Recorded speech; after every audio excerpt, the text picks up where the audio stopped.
ఏమైందిరా డల్గా ఉన్నావు?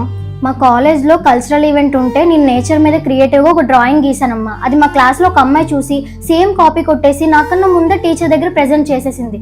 అందరూ తనని అప్రిషియేట్ చేశారు. నాకు చాలా బాధగా అనిపించింది. ఇప్పుడు నేను చూపిద్దామన్నా తనని చూసి కాపీ కొట్టాను అనుకుంటారు కదా, అందుకే ఆగిపోయాను. సరే, నీకు ఒక కథ చెప్తాను, వింటావా? ఒక పక్షి చెట్టు మీద కూర్చొని తేనెటీగను గమనిస్తుందంట. దాని కష్టాన్ని చూసి తేనెటీగ, నువ్వెంతో కష్టపడి పువ్వు దగ్గర నుంచి సంపాదించిన తేనెని మనిషి పట్టుకెళ్ళిపోతున్నాడు కదా, నీకేమీ బాధగా లేదని అడిగిందంట. అప్పుడు తేనెటీగ ఏం చెప్పిందో తెలుసా? తేనె సంపాదించడం ఒక కళ. మనిషి నేను పోగేసిన తేనెను దొంగలించగలడేమో కానీ నా కళను దొంగలించలేడు కదా. మళ్ళీ తిరిగి సంపాదించుకోగల నమ్మకం నాకున్నప్పుడు బాధపడుతూ కాలాన్ని ఎందుకు వృధా చేసుకోవాలని సమాధానం ఇచ్చిందంట.